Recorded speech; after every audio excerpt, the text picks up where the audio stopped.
함께 읽은 말씀으로 그리스도의 속죄 사역이라는 제목으로 하나님께서 우리에게 베푸실 은혜를 확인하길 소원합니다.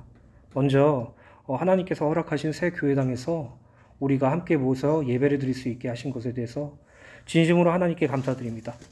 어느 때에 있든지 날마다 예배 중심의 삶을 살길 소원하고 이 예배 속에서 하나님께만 영광과 경배를 돌리는 삶을 살게 되기를 간절히 원합니다. 우리가 이 땅에 살면서 신앙생활을 하면서 우리 신앙생활을 하는 그 그림이 한 개씩은 다 가지고 있어요. 그래서 내가 복음을 위해서 어떤 일을 하면 거기에 대한 그림이 그려지기도 하죠. 그런데 우리가 원했던 결말보단 오히려 우리가 우려하던 결과가 나올 때가 더 많아요. 강준선 목사님과 교회에 이제 여러 가지 작업들을 하면서 이제 저한테 이제 여러 가지 중요한 부분들에 대해서 말씀을 주셨거든요. 그 중에서 가장 많이 강조했던 것 중에 하나가 무엇이냐면은 이 주변에 있는 사람들과 잘 지내야 된다. 이 분들에게 복음을 증거할 수 있도록, 그리고 교회가 교회답게 삶을 살아야 되니까 최대한 양보하고 먼저 인사하며 항상 웃는 얼굴로 대해야 된다고 이렇게 거듭거듭 말씀하시더라고요. 그래서 이쪽 보시면은 미용실이 있어요. 그래서 이제 머리를 깎으러 가자고 이렇게 말씀을 하시더라고요. 이제 머리 깎으면서 이제 이야기도 좀 나누고, 그리고 교회에 이제 이사 왔다고 이렇게 알릴 겸 이렇게 갔는데, 이제 머리를 잘라야 되는데 저는 딱 보고 머리 안 자르려고 마음에 들었어요. 왜냐하면 이제 아주머님이고 미용실 같은 개념이니까.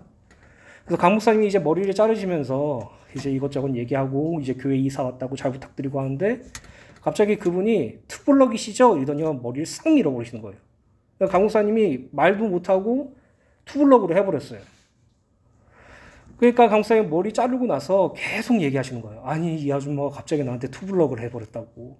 아, 머리 너무 마음에 안 든다고. 이거 어떡하냐고. 여기 이렇게 붕붕 뜬다고. 계속 얘기하시면서 머리 이상하게 잘랐다고.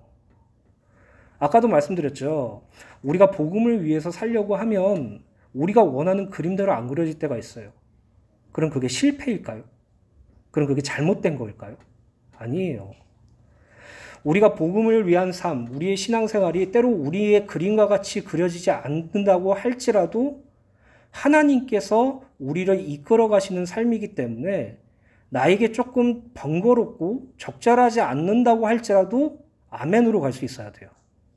그런데 우리는 우리만의 계획이 다 세워져 있고, 이제 내가 여기서 복음을 더하고, 여기서 전도를 더하고, 여기서 선교를 더하고, 내가 여기서 주를 위해서 사는 것을 더하면 하나님께서 이 그림을 내가 원하는 대로 완성해 줄 거라는 생각을 가지고 있기 때문에 신앙생활 하다가 절망해요. 하나님 원망해요. 왜 내가 원하는 대로 안 되지? 아니, 내가 욕심 부리는 것도 아닌데. 그냥 복음을 증거하면서 내가 원하는 부분이 그렇게 내가 인본주의 같지 않고 그렇게 내가 욕심 부리는 것도 아닌데 이 정도는 하나님이 해주셔야 되는 거 아닌가라는 의문이 들 때가 너무나도 많았어요. 특히 제가요. 그러나 구원받은 성도에게 있어서 가장 중요한 것은 우리의 그림대로 그려지는 것이 아니라 하나님의 그림대로 그려져야 된다는 것이죠. 하나님의 그림대로 그려진다는 말은 우리를 향한 하나님의 계획과 목적과 모든 섭리가 우리에게 성취된다는 의미고, 그 말의 의미는 무엇이냐면 우리가 신분의 구원을 받고 성화의 구원을 가는 길에 전인격적인 하나님의 인도하심과 하나님의 견인하심 속에 우리가 따라간다라는 의미예요. 그래서 예수 그리스도를 믿는 성도는요, 날마다 주만 바라보고 가셔야 돼요. 내가 원하는 방향, 내가 원하는 그림 이루어지면 좋겠죠. 근데 그것과 상관없이 하나님은 당신의 역사로 우리의 구원을 이루어 가신다는 것을 기억하셔야 돼요. 그래서 내가 원하지 않는 일이 생겨도 하나님께 질문할 수 있는 신앙까지 가셔야 돼요. 내가 그렸던 그림과 다른 그림이라도, 심지어 나에게 어려움과 문제를 주신다고 할지라도 하나님과 소통하고 말씀을 통해서 그것을 발견할 수 있는 은혜를 회복하셔야 돼요. 사랑하는 주내교회 성도 여러분, 우리가 늘, 그리고 우리가 매일, 우리가 늘상 하는 말이지만 우리 인생의 주인은 하나님이에요. 우리가 아니에요. 내 인생의 주인은 내가 아니라 예수예요. 예수님이 나를 인도해 가시고, 예수님이 나를 이끌어 주시고, 예수님이 나를 살아주세요. 그래서 우리가 이 땅에서 신앙생활할 때 우리가 해야 될 것이 한 가지가만 있다면 예수님이 우리의 그리스도 되심, 구원자 되심, 주인 되심을 믿는 믿음밖에 없어요. 그래서 오늘 예배를 드리는 모든 성도님들을 간절히 소망합니다. 저를 비롯해서 우리 모든 성도님들이 예수를 믿을 수 있는 믿음으로 이 땅에서 신앙생활 하시길 간절히 축원드립니다. 다른 것 말고요. 교회 헌신과 봉사, 목사를 세우는 거, 교회를 세우는 거, 이거는 그 이후의 일들이에요.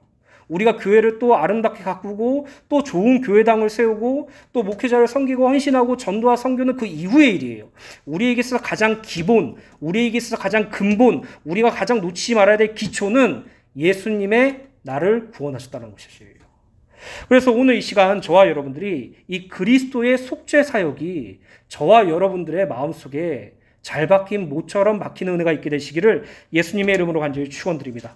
서론 보시겠습니다. 로마서 1장 17절 공동번역으로 읽어드리겠습니다. 복음은 하나님께서 인간을 당신과 올바른 관계에 놓아주시는 길을 보여주십니다. 인간은 오직 믿음을 통해서 하느님과 올바른 관계를 가지게 됩니다. 성서에서도 믿음을 통해서 하느님과 올바른 관계를 가지게 된 사람은 살 것이다 하지 않았습니까? 오직 그리스도를 믿음으로써 의롭게 된다는 이신득이 사상은 그리스도의 속죄 사역이 완전하다는 것을 명확하게 증명하죠. 우리는 오직 예수 그리스도를 믿음으로 하나님과 올바른 관계를 가지게 되었어요. 우리의 어떤 깨달음이나 우리의 공로나 우리의 어떤 노력이 아니라 예수를 믿음으로 신분의 구원을 받았고 신분의 구원을 받은 성도들이 날마다 예수를 믿음으로 그 하나님과의 올바른 관계를 정립한다는 것이죠. 오늘 예수를 믿는 믿음을 날마다 강구하세요. 그 은혜가 날마다 있게 되시길 예수님의 이름으로 간절히 축원드립니다. 그럼 첫 번째로 할례와 세례입니다. 본문 말씀인 골로새서 2장 11절 말씀을 제가 읽어드리겠습니다. 또 그 안에서 너희가 손으로 하지 아니한 할례를 받았으니 곧 육의 몸을 벗는 것이요 그리스도의 할례니라. 본문 11절을 보면 성도들은 그리스도 안에서 하나님의 백성의 표시인 할례를 받았는데 이 할례는 육체의 할례가 아닌 그리스도의 할례, 곧 마음의 할례를 받았음을 밝혀요. 바울이 이러한 사실을 밝히는 이유는 당시 교회 내에는 육체의 할례가 구원이 조건이 된다고 주장하는 율법주의자들이 있었기 때문이에요. 갈라디아 교회에서만 있었던 것들이 아니에요. 이 유대 율법주의자들은 초대교회 전 지역에 퍼져서 율법을 지키고 할례를 행해야만 구원이 이루어진다는 그 사상으로 그 골로새 교회를 미혹했죠. 만일 육체의 할례가 구원이 조건이 된다면 이는 그리스도의 속죄 사역이 불완전하며 오히려 할례가 그리스도의 속죄 사역보다 우월한 가치를 지녔다고 인정하는 셈이 돼요. 여기서 할례라는 단어를 원어로 보면 문자적으로는 주위를 잘라내는 것이라는 의미예요. 할례란 오늘날의 남자의 포경수술로서 유대인들이 행하던 하나의 종교적 의식, 즉 하나님의 백성이 되었다는 표시로 낭자의 생식기를 덮고 있는 포피 일부분을 자르는 의식이죠. 신체 일부를 잘라내는 할례는 하나님의 규례 가운데 하나로서 죄악을 멀리하고 하나님 앞에 구별된 거룩한 백성이 되었다는 상징으로 행해졌어요. 당시 골로새 교회에 침투한 유대 율법주의자들은 에바브라를 통해 전달받은 예수 그리스도 복음 위에 하나님의 백성이 되는 상징인 육체의 할례를 시행을 강조하였어요. 이에 바울은 육체의 할례라는 상징성만 붙잡고 있는 유대 율법자들을 향하여 할례의 참된 의미가 무엇인지 말하고 있는 것이죠. 11절에 보면 바울은 그리스도의 할례, 곧 마음의 할례에 대하여 육의 몸을 벗는 것이라고 표현하는데 여기서 벗는 것이라는 부분을 원어로 해석하면 낡은 일복을 완전히 벗어버린다는 의미로 이 단어는 상징적으로 포기하다 또는 제거하다라는 뜻을 나타내요. 육적 몸은 타락한 상태에 처해 있는 인간의 옛 자와 그리고 옛 사람 안에 있는 모든 죄악의 것들을 총체를 상징해요. 따라서 육의 몸을 벗는 그리스도의 할례란 원죄로 말미암아 타락한 인간이 그리스도의 속죄 사역으로 말미암아 모든 죄를 완전히 벗어버리는 것을 의미하는 것이죠. 옛 자아를 완전히 포기하는 것, 옛 사람을 완전히 제거하는 것으로 그리스도의 속죄 사역과 성령의 강림으로 인해 마음이 새로워지는 것, 곧 중생의 구원, 신분의 구원을 의미해요. 그래서 오늘날에 예수를 믿는 모든 성도들, 남녀노소 전부 다 그리스도의 할례를 받았어요. 이전에는요, 우리가 신앙생활을 할 때 마치 이 할례를 상징적으로 했던 것처럼 신앙생활에 어떤 기준이나 어떤 규범이 있었어요. 그래서 예수를 잘 믿으면은 성공한다거나, 예수를 잘 믿는다면은 전도가 되어진다거나, 예수를 잘 믿으면 목사와 교회에 헌신하고 헌금할 수 있는 자리까지 올라가거나, 예수를 잘 믿으면은 내가 인격적으로 훌륭해져서 존중받을 수 있는 자리까지 가거나, 이게 다 육체 할례예요. 사랑하는 주은혜교회 성도 여러분, 하나님은 여러분들의 인격을 변화시키기 위해서 이 땅에 오신 것이 아니에요. 여러분들의 인격 이전에 여러분들의 영성을 변화시키러 오셨고 그 영성으로 말미암아 인격이 변화되는 것이에요. 근데 우리는 마치 예수를 잘 믿는다는 것을 검증하기 위해서 교회에서 헌신과 봉사를 하고 내가 예수를 믿는 어떤 단계까지 올라왔다는 것을 증명하기 위해서 전도와 선교회를 하게 되고 헌금하게 되고 목회자를 섬기게 되고 그렇다는 것이죠. 그게 다요 육체의 할례예요.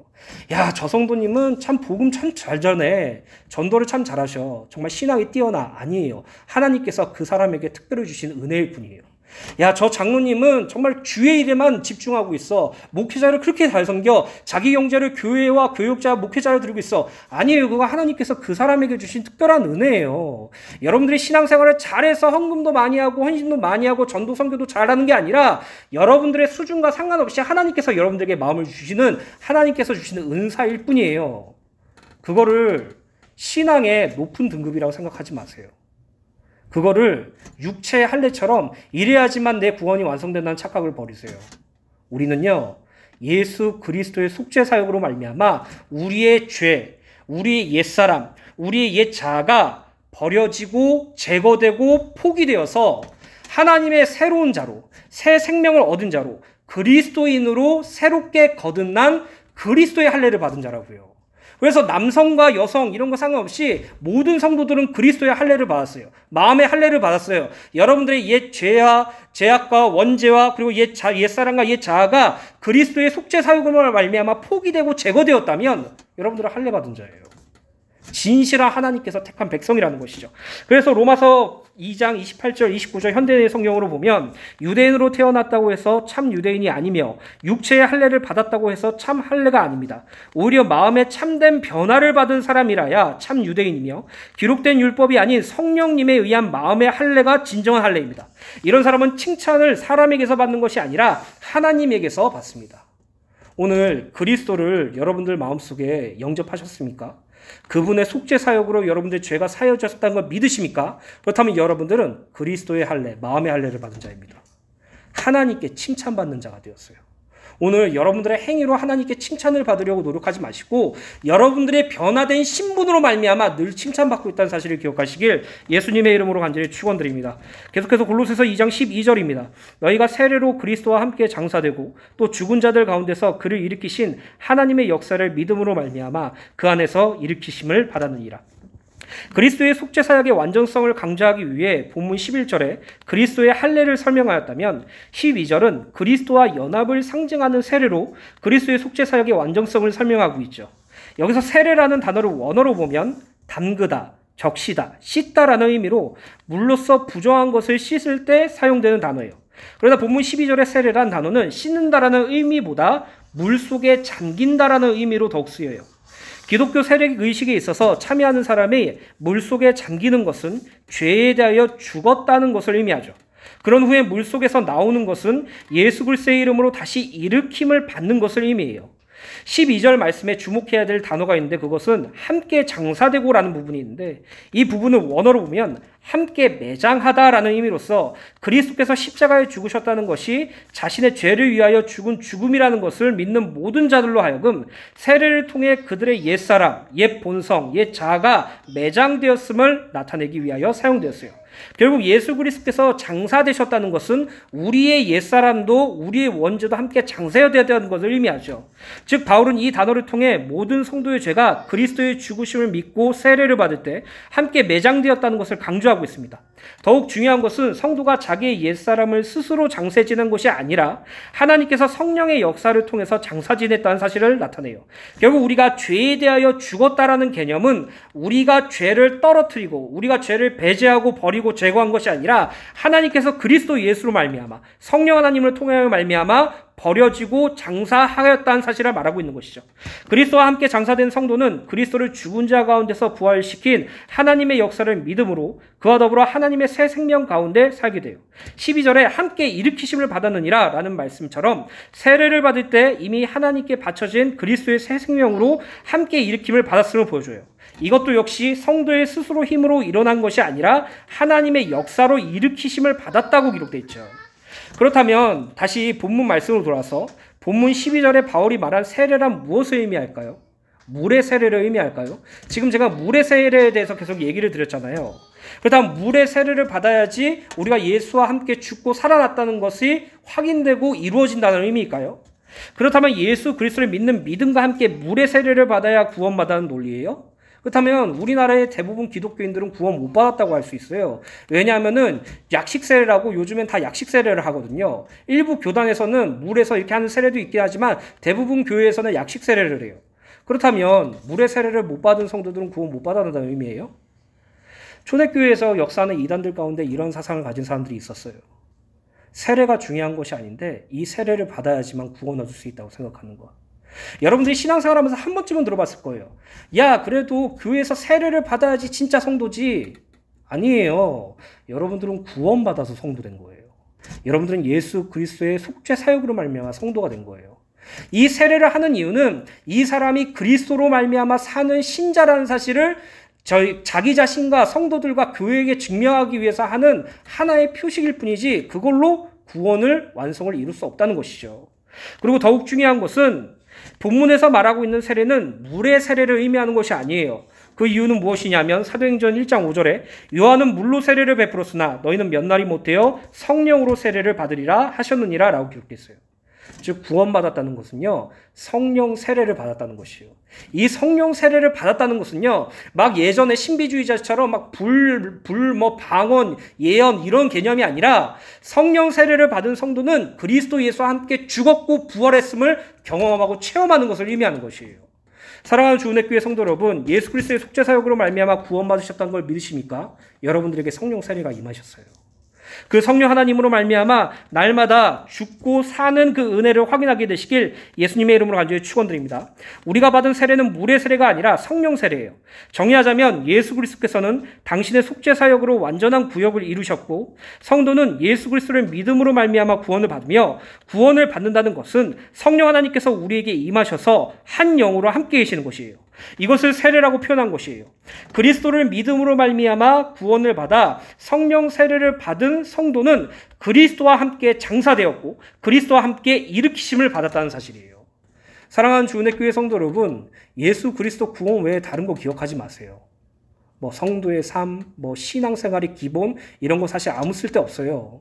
예수를 믿으면 이렇게 돼야 된다 이런 것도 머릿속에 지워버리세요. 여러분들의 삶 속에 예수님이 나의 구원자 된다는 사실만 믿을 수 있는 믿음이 회복된다면 여러분들은 하나님께 칭찬받은 자고 여러분들은 하나님이 가장 원하시는 신앙생활을 하고 있는 자라는 걸 기억하셔야 돼요. 이 믿는 믿음이라는 게 나에게 가시적으로 보이지 않고 형이사학적으로 보이고 너무나도 어렵게 너무나도 몽학적으로 보여지니까 헷갈릴 수 있는데 너무나도 간단한 거예요. 여러분들의 삶을 살다가 예수님이 나의 구원자 되심을 믿습니다. 이게 하나님이 가장 원하시는 고백이에요. 여러분들이 신앙생활을 하다가 늘 불신앙과 옛사람의 체질에 말려서 무감각한 삶을 살 때 하나님 나는 왜 이렇죠? 나는 왜 이렇게 신앙생활을 제대로 하지 못하죠? 하나님 나에게 은혜를 주세요. 예수님을 믿을 수 있는 믿음을 주세요라는 그 간구한 그 간구가 하나님이 가장 원하시는 것이라고요. 오늘 저와 여러분들의 신앙이 하나님께 귀속되었으면 좋겠어요. 목회자에게 말고요. 성도에게 말고요. 오직 성삼위 하나님께만 집중되었으면 좋겠어요. 그 은혜를 날마다 누리게 되시길 예수님의 이름으로 간절히 축원드립니다.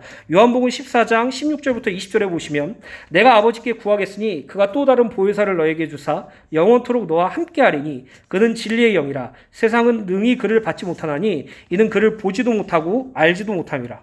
그러나 너희는 그를 아나니 그는 너희와 함께 거하시며 너희 속에 계시겠습니다. 내가 너희를 고아와 같이 버려두지 아니하고 너희에게 오리라. 조금 있으면 세상은 다시 나를 보지 못할 것이로되 너희는 나를 보리니 이는 내가 살아있고 너희도 살아있겠습니다. 그 날에는 내가 아버지 안에 너희가 내 안에 내가 너희 안에 있는 것을 너희가 알리라. 요한복음 14장 20절 말씀을 기억하세요. 성령 세례 받은 성도들은 아버지 하나님께서 우리 안에 그리고 우리가 예수 그리스도 안에 예수께서 우리 안에 있음을 확인할 수 있다고 그랬어요. 오늘 우리는요 그리스도의 할례를 받은 자들이에요. 오늘 우리는 성령 세례를 받은 자들이에요. 오늘 우리는 예수 그리스도의 속죄 사역을 믿음으로 말미암아 구원받아서 마음의 할례와 성령 세례를 받은 하나님의 자녀라는 사실을 기억하세요. 그래서 그리스도인의 삶, 구원받은 예수 그리스도의 속죄 사역이 적용된 자의 성도의 삶이라는 것은 갈라디아서 2장 12절부터 15절입니다. 무릇 육체의 모양을 내려 하는 자들이 억지로 너희에게 할례를 받게 함은 그들이 그리스도의 십자가로 말미암아 박해를 면하라 함이라. 할례를 받은 그들이라도 스스로 율법은 지키지 아니하고 너희에게 할례를 받게 하려는 것은 그들이 너희 육체로 자랑하려 함이라. 그러나 내게는 우리 주 예수 그리스도의 십자가 외에 결코 자랑할 것이 없으니 그리스도로 말미암아 세상이 나를 대하여 십자가에 못 박히고 내가 또한 세상에 대하여 그러하니라.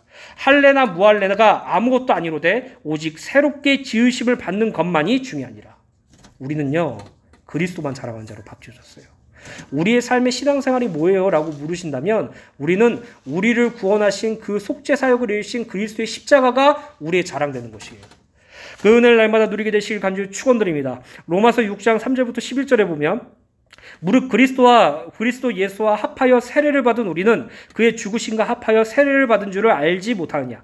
그러므로 우리가 그의 죽으심과 합하여 세례를 받음으로 그와 함께 장사되었나니 이는 아버지의 영광으로 말미암아 그리스도를 죽은 자 가운데서 살리신 것 같이 우리로 또한 새 생명 가운데서 행하게 하려 함이라. 만일 우리가 그의 죽으심과 같은 모양으로 연합한 자가 되었으면 또한 그의 부활과 같은 모양으로 연합한 자도 되리라.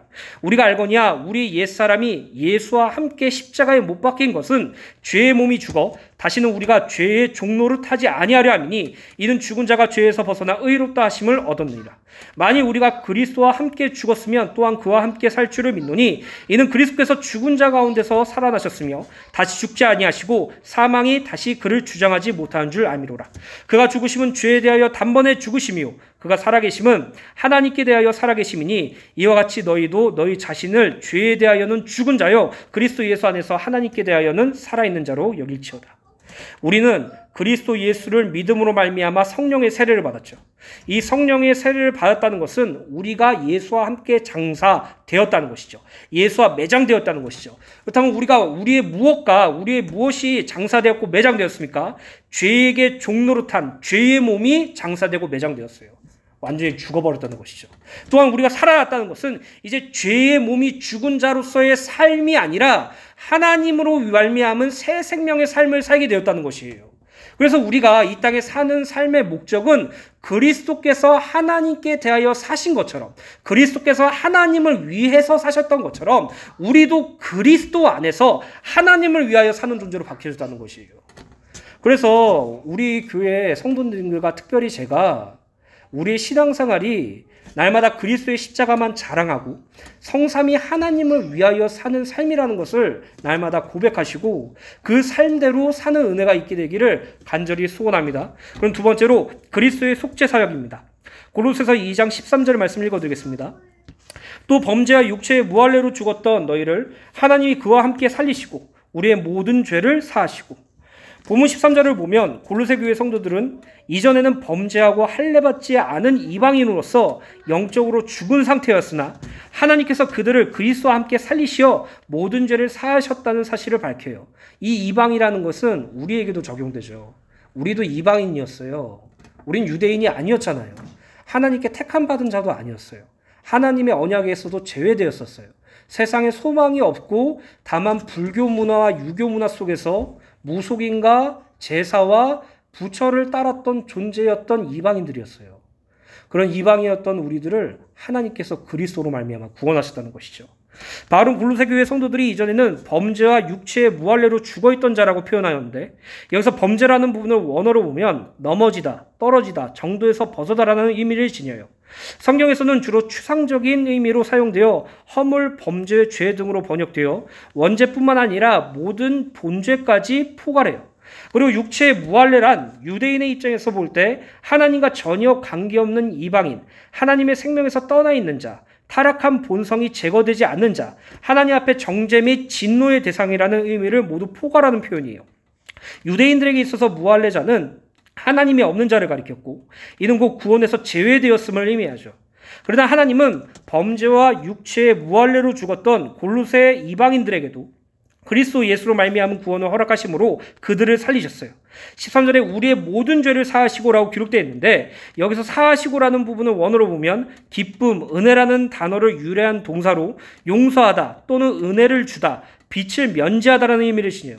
이것은 골로새 교회 성도들의 공로 때문이 아니라 전적으로 하나님의 베푸심으로 이루어지는 것으로 죄로 말미암아 죽을 수밖에 없는 사람을 살려서 그대로 돌려보내는 것을 가리켜요. 여기에서는 그리스도로 말미암아 성도에게 베풀어 주시는 새 생명의 은혜를 나타내기 위해서 사용된 용어예요. 바울은 범죄와 육체의 무할례로 말미암아 영적으로 이미 죽었고 또한 영적으로 죽을 수밖에 없던 자들에게 하나님께서 놀라운 은혜를 베푸셔서 그들을 그리스도로 말미암아 살리신 것을 말하기 위하여 이 단어를 사용하였던 것이에요. 당시 골로새 교회는 성도들 대부분이 무할례자들, 곧 이방인들이었어요.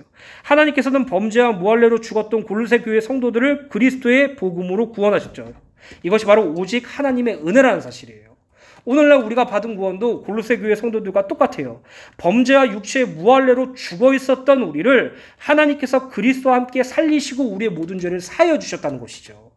이것이 우리가 받은 가장 큰 은혜인 줄 믿으실 간절히 축원드립니다. 우리가 어떻게 구원받았다고요? 에베소서 2장 4절부터 9절입니다. 긍휼이 풍성하신 하나님이 우리를 사랑하신 그 큰 사랑을 인하여 허물로 죽은 우리를 그리스도와 함께 살리셨고 너희는 은혜로 구원을 받은 것이라.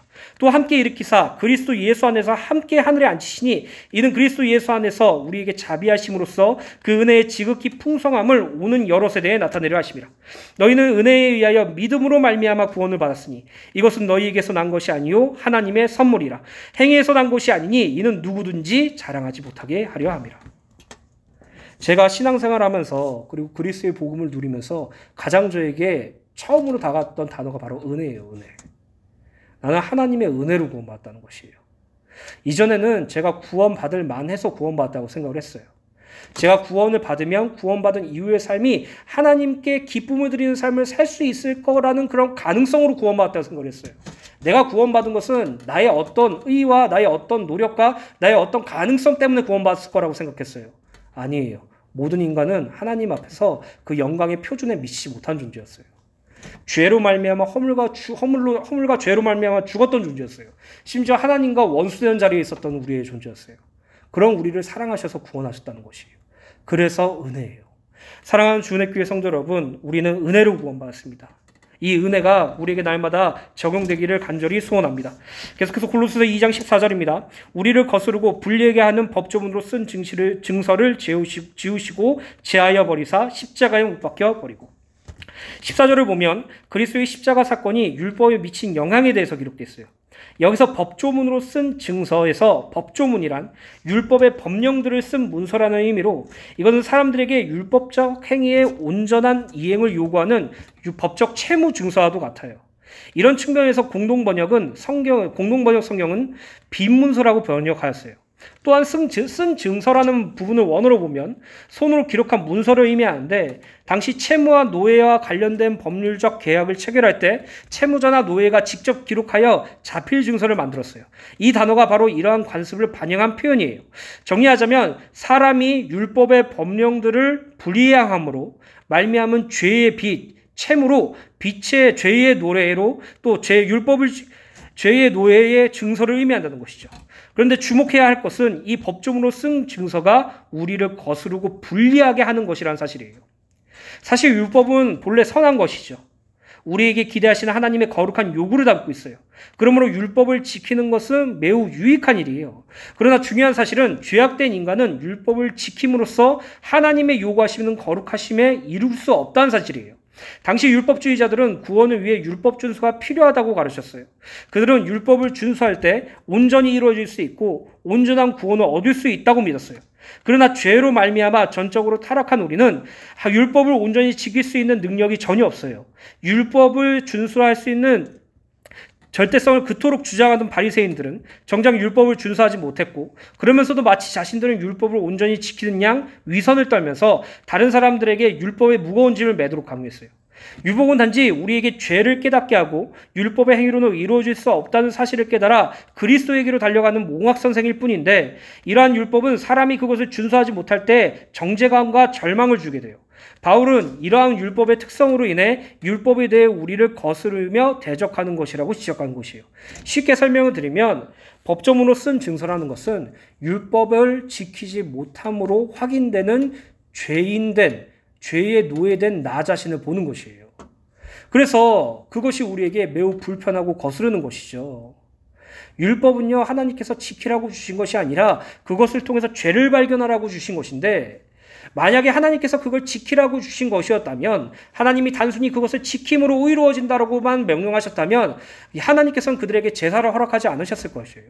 번제와 속건제와 속죄제를 화목제로 허락하지 않으셨을 것이에요. 그러나 율법은 지키는 것이 아니라 그것을 통해서 나의 죄를 발견하는 것이거든요. 그러나 대부분의 성도들은 하나님의 말씀을 지키는 것에 고향감을 느껴요. 내가 좀 뭐라도 된 것 같이 느껴요. 이 말씀, 성경의 이 말씀을 내가 지켰어. 내가 좀 신앙생활을 잘하는 것 같아. 뿌듯해. 그게 은혜라고 생각해요. 그게 믿음이라고 생각해요. 아니에요. 말씀은 우리가 지킬 수 있는 실력을 부여하고 지키라고 하신 것이 아니에요. 그 말씀을 통해서 온전히 그리스도만 바라보라고 있는 것이죠. 본문 14절 하반절에 아주 중요한 말씀이 기록되어 있는데, 지우시고 제하여 버리사 십자가에 못 박으시고 라고 기록되어 있죠. 바울은 우리를 거스르고 불리하게 하는 법조문으로 쓴 증서, 율법의 법령상 불리한 조문들이 있는 죄의 빈 문서를 지우시고 제하여 버리사 십자가에 못 박았다고 고백하고 있어요. 십자가에 못 박힌 대상은 예수님이신데, 바울은 왜 예수 그리스도의 십자가의 사건이 율법이 십자가에 못 박힌 사건이라고 고백하고 있을까요? 여기서 지우시고라는 부분을 원어로 보면 어떤 책의 글씨나 사람의 마음에 어떠한 흔적도 남지 않도록 깨끗이 지우는 것을 의미해요. 즉 하나님께서 인간의 죄성 때문에 그들과 맺었던 언약의 율법을 깨끗하게 지워 없애버렸다는 것이죠. 제하여 버리사라는 부분을 원어로 보면 들어올리다, 나르다, 제거하다라는 뜻으로 요한복음 1장 29절에 보면 세례 요한은 예수님을 세상 죄를 지고 가는 하나님의 어린 양으로 묘사하면서 이 단어를 사용했어요. 세상의 죄를 지시고 그 죄를 위해 십자가에 죽으신 예수 그리스도께서 우리를 고소하고 정죄하는 율법의 모든 억압으로부터 우리를 해방하신 것이에요. 마지막으로 못 박으시고라는 부분을 원어로 보면 못으로 무엇에 고착시키다, 못으로 박아 고정하다라는 의미로 여기서는 더 이상 움직이고 못하고 효력을 발휘하지 못함을 나타내요. 어떤 학자는 예수님께서 십자가에 못 박히실 때 하나님께서 율법도 십자가에 못 박았다고 말하고 있어요. 이 말은 더 이상 율법은 성도를 정죄하거나 고소하지 못한다는 의미로 그리스도의 십자가를 통해서 모든 인류에게 주어진 율법의 정죄가 다 무효하고 제거되었어요. 아까도 말씀드린 것처럼 율법은 죄를 깨닫는 도구예요. 그래서 율법은 보면 볼수록 우리의 죄가 드러나죠. 그런데 예수 그리스도께서 십자가에서 이 법조문으로 쓴 증서를 못 박아버렸다는 것은 더 이상 율법이 우리를 죄인이라고 선언할 수 없다라는 것이에요. 더 이상 이 율법으로 우리가 죄인이라고 참소받지 않는다는 의미예요.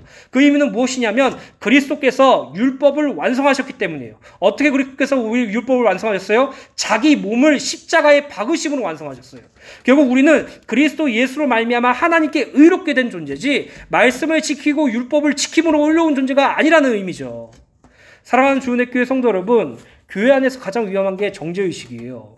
이 정죄의식은 타인이 여러분들에게 하는 정죄의식이 아니라 여러분 스스로가 하는 정죄의식이에요. 말씀을 그리고 그 교회 그 성경 안에 있는 성경의 인물들을 보며 나에게 죄책감을 드는, 왜 나는 이 정도밖에 되지 않는다는 이런 정죄의식들이 사실 사단이 참소하는 것과 똑같다는 것이죠. 기억하세요. 하나님께서는요 우리로 말씀을 판단하지 않으세요. 율법으로 우리를 판단하지 않으세요. 우리의 행태를 보고 우리를 바라보지 않으세요. 오직 그리스도 예수의 십자가로 우리를 바라보세요. 율법의 모든 죄에 대한 정죄와 참소가 그리스도 예수 안에서 완전히 없어져 버렸어요. 제거됐어요. 오늘 저와 여러분들이 그리스도 예수로 말미암아 죄 사함 받았다는 사실에 날마다 감사하시기 예수 간절히 축원드립니다. 갈라디아서 3장 11절부터 13절에 보시면 또 하나님 앞에서 아무도 율법으로 말미암아 의롭게 되지 못할 것이 분명하니 이는 의인은 믿음으로 말미암아 살리라 하였습니다. 율법은 믿음에서 난 것이 아니니 율법을 행하는 자는 그 가운데서 살리라 하였느니라. 그리스도께서 우리를 위하여 저주를 받은 바 되사 율법의 저주에서 우리를 속량하셨으니 기록된 바 나무에 달린 자마다 저주 아래 있는 자라 하였습니다. 그리스도 예수께서 십자가 지셨다는 것은요 되게 간단하고 쉬운 게 아니에요. 예수님께서 우리의 죄를 담당하시고 십자가를 메고 골고다에 걸어가시고 그 십자가에 못 박혀 죽으셨다는 것은요 그 죄의 대가로 하나님께 철저하게 저주받았다는 의미예요. 하나님이신 그 예수께서 인간의 몸을 입히시고 하나님께 저주를 받으셨다는 의미예요. 하나님의 저주를 받았다는 말은 어떤 의미냐면 하나님과 완전한 단절을 체험하셨다는 것이에요. 그 죄의 대가로 십자가의 고난과 함께 하나님과의 단절을 체험했기 때문에 예수님께서는 왜 나를 버리셨나이까? 나의 하나님 왜 나를 버리셨나이까? 라고 그렇게 외칠 정도로 하나님께서 그 저주를 허락하셨어요. 그래서 우리 율법의 모든 저주가 사여졌다는 것이에요. 사랑하는 주은혜 교회 성도 여러분, 예수님께서 우리의 율법의 요구를 이루셨습니다. 우리는 더 이상 죄인이 아니에요. 하나님 앞에서 의롭게 되었어요. 그 은혜를 날마다 누리게 되시길 예수님의 이름으로 간절히 축원드립니다. 골로새서 2장 15절입니다. 통치자들과 권세들을 무력하여 드러내어 구경거리로 삼으시고 십자가로 그들을 이기셨느니라. 예수님께서 십자가에 죽으신 고 우리의 죄만 해결해 주신 것이 아니라 통치자들과 권세, 곧 사단과 그의 세력들을 십자가로 이기셨어요. 무력화시키셨어요. 본문 15절의 통치자들과 권세들이란 성삼위 하나님의 선하고 진실한 것에 대적하고 하나님께서 택하신 자들을 미혹하는 자들, 곧 사탄과 사단의 세력들을 의미해요. 그리스도의 십자가 사건은 이 사탄과 사단의 세력들을 완전히 무력화시킨 사건이라고 기록되어 있어요. 당시 전쟁에서 승리한 개선 장군은 자기가 패퇴시킨 적장의 옷을 벗겨서 벌거벗긴 상태로 자기의 승전 전차 뒤를 따르도록 하였어요.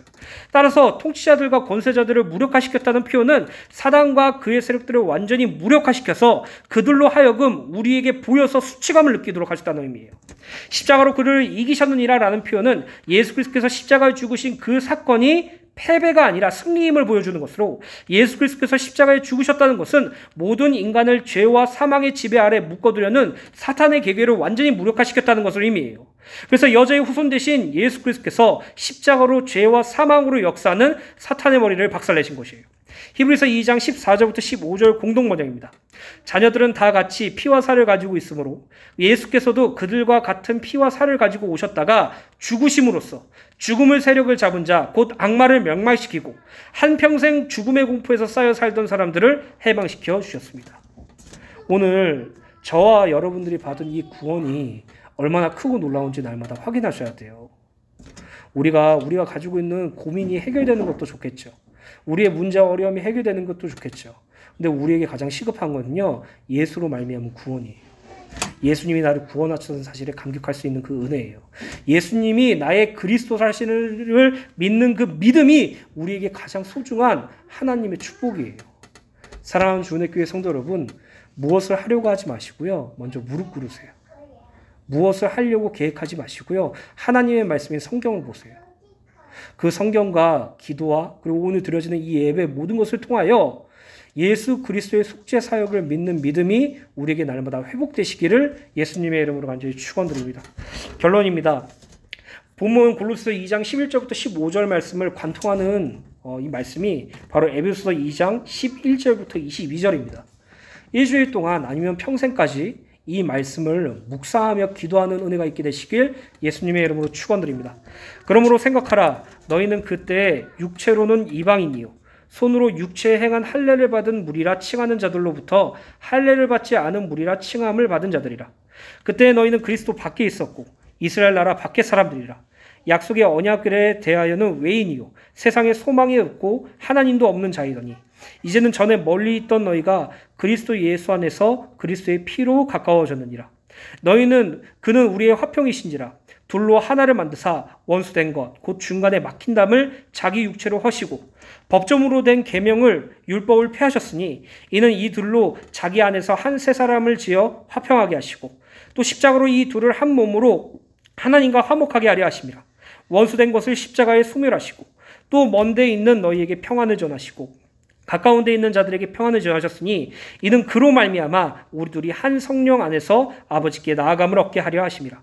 그러므로 너희는 이제부터 너희는 외인이 아니요 나그네도 아니요 오직 성도들과 동일한 시민이요 하나님의 권속이라. 너희는 사도들과 선지자들의 터 위에 세우심을 입은 자라. 그리스도 예수께서 친히 모퉁이 돌이 되셨느니라. 그 아이 안에서 건물마다 서로 연결하여 주 안에서 성전이 되어가고 너희도 성령 안에서 하나님의 처소가 되기 위하여 그리스도 예수 안에서 함께 지어져 가느니라.